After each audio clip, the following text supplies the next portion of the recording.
రేపు కమిషన్ ముందు హాజరు కానున్నారు కేసీఆర్. దీంతో రేపు బల ప్రదర్శనకు ఆ పార్టీ ప్లాన్ చేస్తోంది.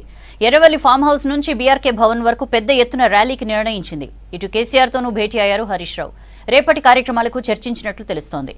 బస్ పాస్ల పెంపుపై ఆందోళన చేశారు కవిత.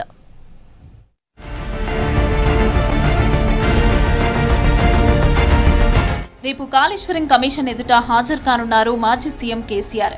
గత ప్రభుత్వంలో జరిగిన నిర్మాణంపైన కమిషన్ కు వివరణ ఇవ్వనున్నారు.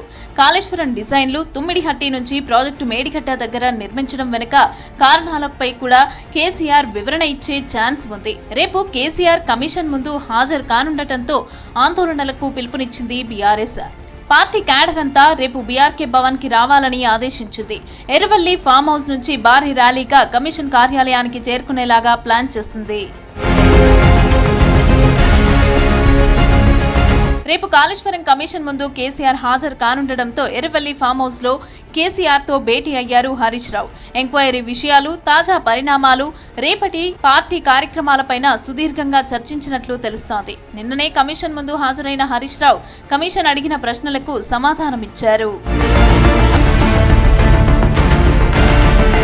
పెంచిన బస్ పాస్ ధరలను తగ్గించాలని డిమాండ్ చేస్తూ బస్సు భవన్ ను ముట్టడించారు ఎమ్మెల్సీ కవిత.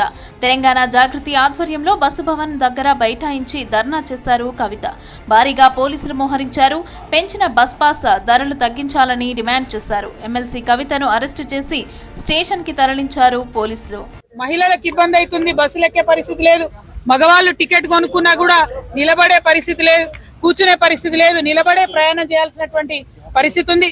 అటువంటి సందర్భాల్లో మీరు రేట్లు పెంచి ఎవరికి లాభం? కొన్ని రేట్లు పెంచితే కనీసం బస్సులు పెంచుతున్నారా? ఒక సీట్ అన్నా ఉన్నదా కూర్చోవడానికని టికెట్లు కొనే ప్రయాణికులు ప్రభుత్వాన్ని ప్రశ్నిస్తున్నారు. అవేమి చేయకుండా కేవలం మీరు రేట్స్ పెంచడం చాలా దారుణం. ఈ వైఖరిని మేము ఖండిస్తున్నాం. మీ రేట్లు తగ్గేంత వరకు కూడా మేము ఉద్యమిస్తామని సందర్భంగా తెలియజేస్తా ఉన్నాం. సీడ్ కంపెనీల వేధింపునకు గురవుతున్న గద్వాల జిల్లా పత్తి రైతులకు అండగా ఉంటామన్నారు కేటీఆర్. గద్వాల జిల్లాలో రైతులను మోసం చేస్తున్న సీడ్ కంపెనీలపైన ప్రభుత్వం చర్యలు తీసుకోవాలని డిమాండ్ చేశారు. రైతులు అధైర్యపడకుండా ధైర్యంగా ఉండాలన్నారు మాజీ మంత్రి హరీష్ రావు. అసెంబ్లీ సమావేశాల్లో ఈ సమస్యలపైన మాట్లాడతామని భరోసా ఇచ్చారు.